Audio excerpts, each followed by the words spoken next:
What's up everyone, and welcome back to the MMA Zone. Today let's get started with Nate Diaz and Dustin Poirier getting into an online verbal altercation. It was Nate Diaz's birthday on Saturday, and he received tons of well wishes and special birthday messages from around the MMA world.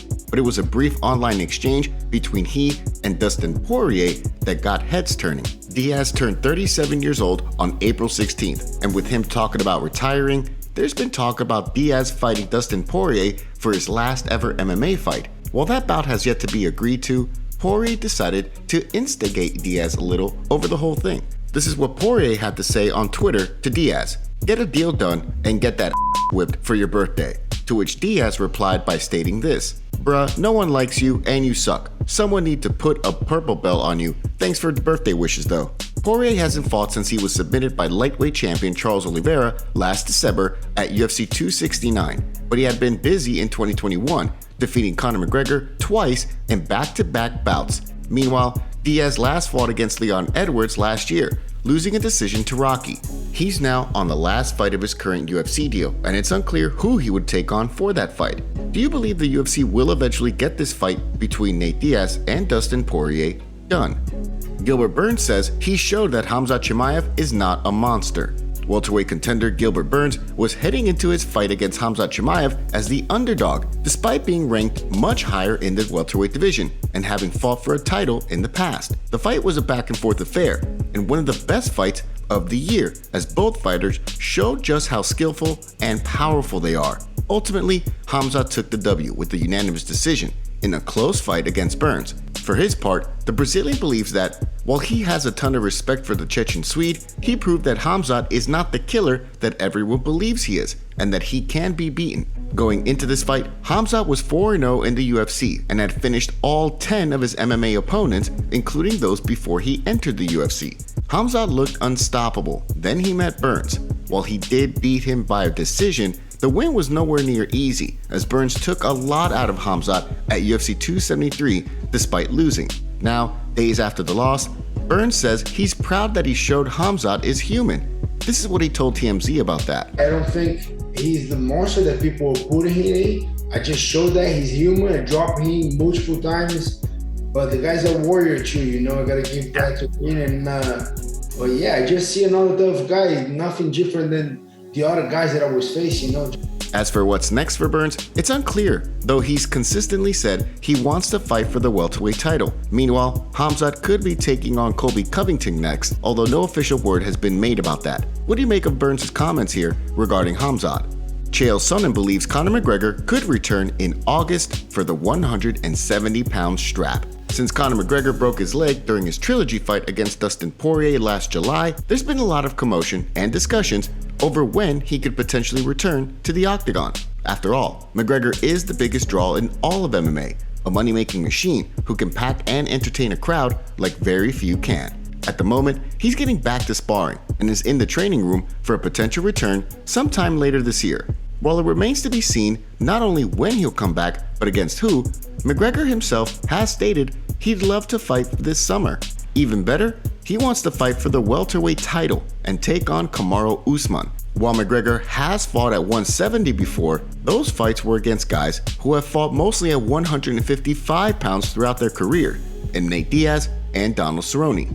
But one person who believes that there is a major possibility that the Notorious One could fight Usman this year is Chael Sonnen. Uncle Chael is no stranger to big-time fights and the behind-the-scenes machinations that involve champions and challengers. In a recent video on his YouTube channel, Sonnen talks about a rumor that has hit the internet that McGregor will come back in August. Uncle Chael believes this fight would actually be against Usman, as he stated this. Who's it going to be against? Guys, I think it's going to be against the champion. Why is Leon versus Kamaru not booked? Is it because of Kamaru's hand? Is that all it is and there's nothing to see here? I don't know about that. Sonnen goes on to question why the UFC has not announced the Usman versus Edwards fight, and surmises that they're waiting on McGregor to get healthy and to agree to an Usman fight. But what do you think? Do you agree with Sonnen here? Don't forget to take a second to hit that like button and subscribe to the MMA Zone to stay up to date on the latest fight news. Jake Paul believes Dana White will eventually sign him to the UFC.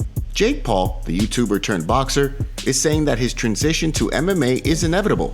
It's just about being able to prove himself, at least in the boxing ring for now, and seeing where it goes. Since he's entered the boxing ring, Paul has come out unscathed, beating 5 opponents, each of whom have been increasingly more difficult than the last. Since he's picked up the boxing gloves and attained a certain degree of notoriety for it, Paul has also drew the ire of the UFC's top brass, calling them out on fighter pay, the revenue sharing deal, and even dropping a diss track with a music video to go with it against Dana White. But he's also talked about fighting MMA eventually. Jake has a wrestling background and is working on his stand-up with the boxing, mixing in some kickboxing training as well by the looks of his social media. Jake believes that it's only a matter of time that they or any other MMA promotion will sign him to a major bout. This is what he stated about that during the Teddy Atlas podcast. You know, pretty soon the UFC and the MMA side, it'll be undeniable for me to get into the octagon or, you know, fight for one of these other organizations against a big name. So I think it's all a timing thing. And, you know, Dana seems to be open to it, right? Dana White did say he would not rule out the possibility of Jake Paul fighting in the cage in the world's biggest promotion. But do you believe the UFC would actually sign Jake Paul to fight in the octagon sometime in the future? Oh, Michael, you bloody mate. Why do we gotta do this? All right, fuck it. We'll do it. We'll fuck around. All right, Michael. So Bisping's coming at me on Twitter, you know, saying I'll never win a championship and I'll never earn the respect of the fight community. He may be right. Now, you can't pay your rent or your mortgage with the championship belt or respect. So quite frankly, I don't give a fuck. When I was crying earlier after he tweeted me, I was sobbing.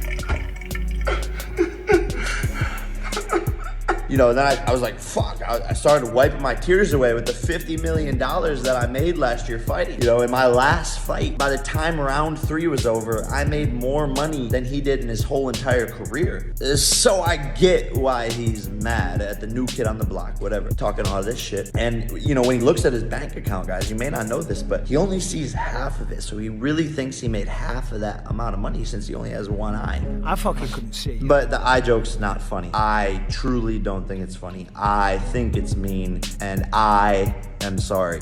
Now, Michael, I am not just the type of person to talk shit without backing it up. So if you can get licensed with your one eye and old ass and all that crazy shit you got going on, I would love to fight you. Let's see if that championship that you won and all the respect you have from the fight community can really get you through a boxing match with me. Because I bet it can't. I will whoop your old ass. But with all that said, here's the 2 things that I want to point out. A, Tyron Woodley was a 5-time UFC champion, and look what happened to him. And B, Michael Bisping has paid me respect. I mean, look what he said on this article. Jake Paul isn't just a YouTuber, continued Bisping. He's a boxer now. He's still a YouTuber, but he's also a boxer. Just because you discover your love for the sweet science later in life doesn't mean you have to be labeled a YouTuber your entire life. The reality is, Jake Paul's doing a great thing in the boxing world. Jake Paul's bringing a lot of attention, a lot of eyes to the boxing world. Suspicious. So does this mean you respect me, Michael? I think it does. Oh, you're swallowing your own words. I want to swallow your eyeball. Pop that thing out for me, Daddy. Belal Muhammad wins decision over Vicente Luque. Belal Muhammad extended his unbeaten streak to 8 straight fights with his decision win over Vicente Luque at UFC Vegas 51 over the weekend. A bout that went the full 25 minutes and was very close.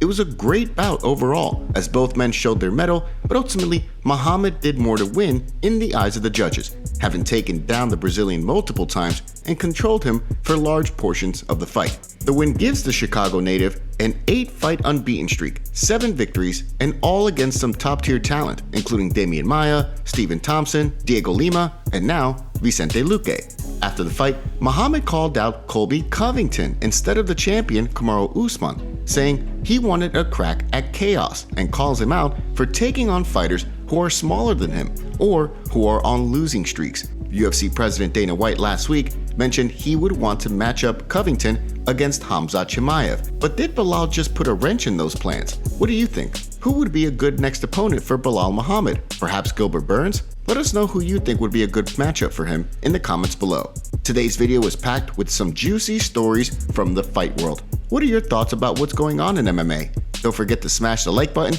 and subscribe to the channel to see more videos just like this. See you next time.